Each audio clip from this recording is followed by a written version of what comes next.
She was born into chaos. She dropped out of high school with no diploma. She became the highest-paid actress in the history of Hollywood. She disappeared for almost 2 decades. And at 62 years old, she did something no actress her age had ever done. She walked away with the biggest award of her career. This isn't a rags to riches fairy tale. This is the real, complete story of Demi Moore, every rise, every fall, and everything she's doing right now, in 2026. B-roll, rapid decade-by-decade flash montage, 1980s to now. Demi Moore was born Demetria Jean Gines on November 11, 1962, in Roswell, New Mexico.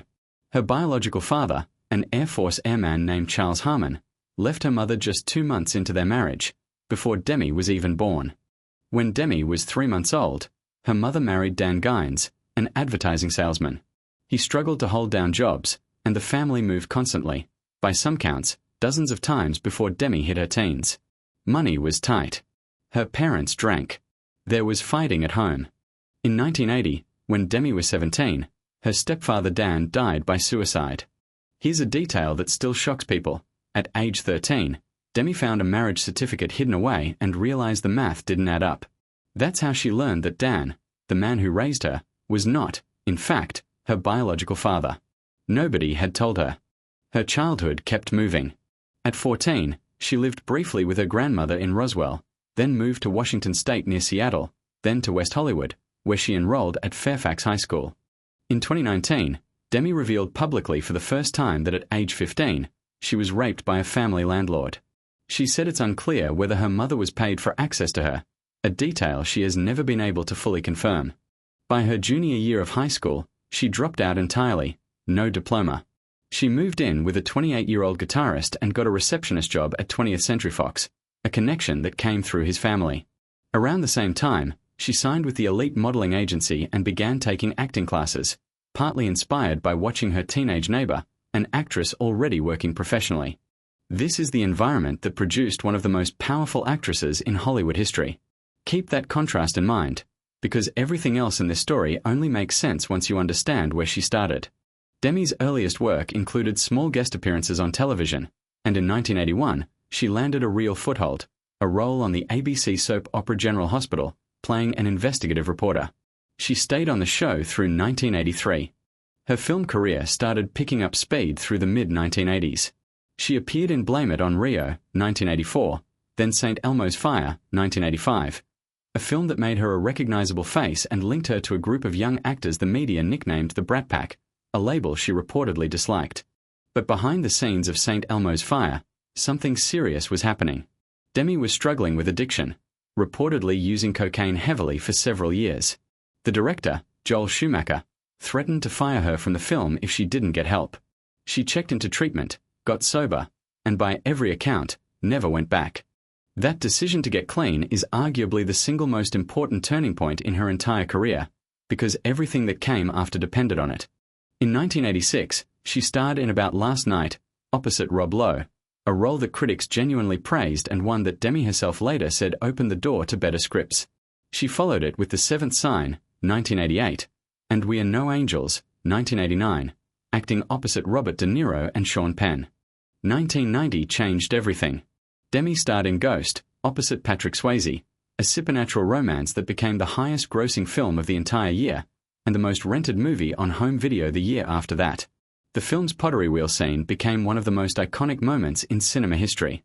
Demi earned a Golden Globe nomination for the role. From there, her career exploded. A Few Good Men, 1992, alongside Tom Cruise and Jack Nicholson. Indecent Proposal, 1993, opposite Robert Redford. Disclosure, 1994, opposite Michael Douglas.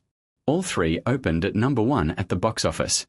By the mid-1990s, one Hollywood producer described her as the biggest female star in the world.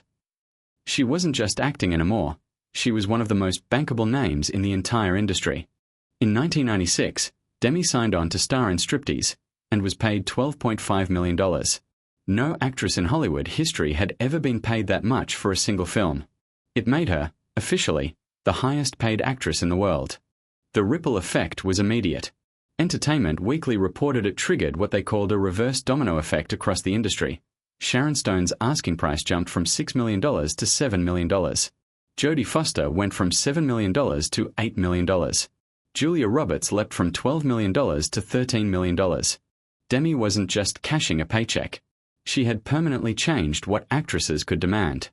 That same era, she also voiced Esmeralda in Disney's The Hunchback of Notre Dame, 1996, and produced HBO's If These Walls Could Talk, 1996, an anthology that became HBO's highest-rated original film at the time, drawing nearly 7 million viewers and earning her Golden Globe and Emmy nominations. But the higher the climb, Hollywood has a way of making the fall just as steep. Despite the record paycheck, striptease was critically savaged. So was The Juror that same year. Then came G.I. Jane, 1997, where Demi played the first woman to train for the Navy SEALs.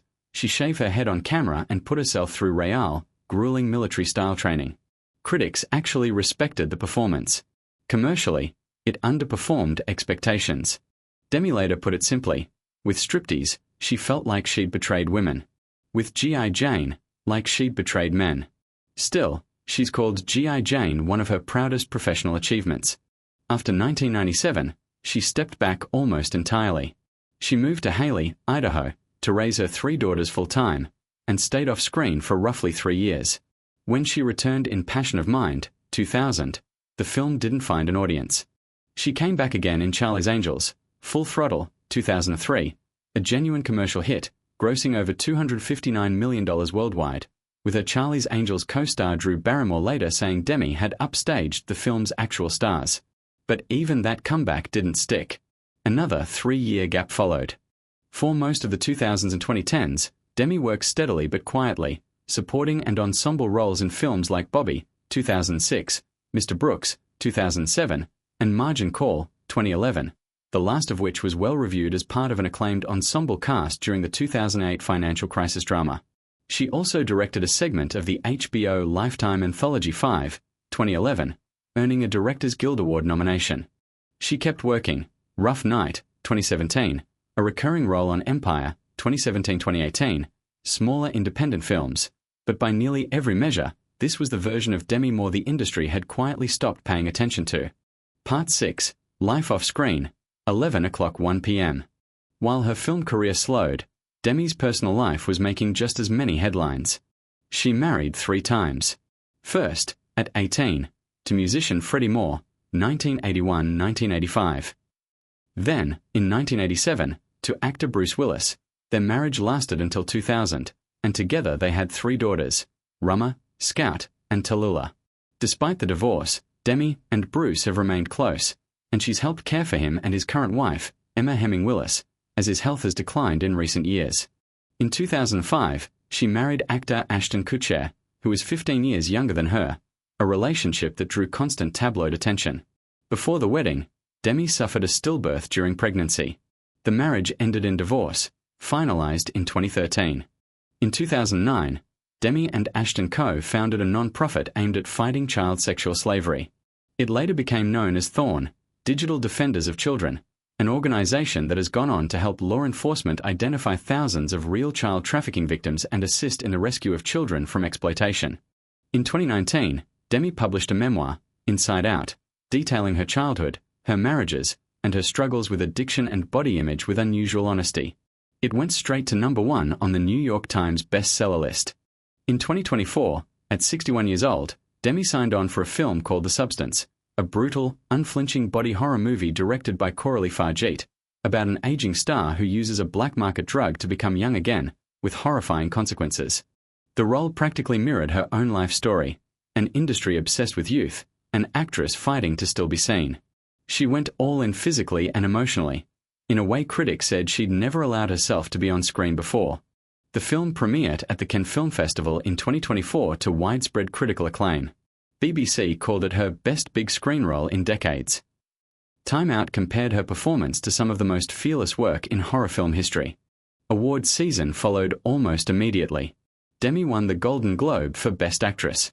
She also won the Critics' Choice Movie Award and an Actor Award for Outstanding Performance by a Female Actor in a Leading Role. And for the first time in her entire career, after more than 40 years in the industry, she received an Academy Award nomination. In her Golden Globes acceptance speech, she said that early in her career, Someone had told her she was just a popcorn actress, a face that sold tickets, not a real one. For decades, she admitted, some part of her had believed it. This isn't ancient history. Demi Moore is actively working today. She currently stars as the wife of an oil tycoon in Landman, Taylor Sheridan's drama series on Paramount+, which began in 2024 and continues into new seasons. In that same year, she also played socialite and Woodward in Ryan Murphy's FX anthology series Feud, Capote vs. The Swans. Looking ahead, she's set to star in Boots Riley's upcoming film I Love Boosters, alongside Keke Palmer and Lakeith Stanfield. In 2025, it was announced she'd star opposite Coleman Domingo in Strange Arrivals, based on the true story of the first reported alien abduction case in the US. And in April 2026, it was confirmed she landed the lead role in a new Amazon MGM thriller series called Tyrant. In 2025 alone, she was named People magazine's most beautiful person in the world, placed on Time's list of the 100 most influential people, and received her own star on the Hollywood Walk of Fame, something that, remarkably, hadn't happened in over 40 years of her career until that point. She's also continued her activism, particularly through Thorn, and was honored with the Courage Award at the Women's Cancer Research Fund Gala in 2024. Demi Moore's story isn't really about Hollywood at all. It's about a kid who grew up with no stability, no diploma, and no guarantee of anything, who became the highest paid actress alive, lost almost everything the industry said mattered, and came back stronger than she'd ever been, at an age most of the industry says is supposed to be over. Her comeback didn't take a year. It took over 4 decades. But it happened. If you want the next Real comeback story broken down like this one, drop a name in the comments, and I'll cover it next. End screen. Subscribe Prompt Plus suggested next video.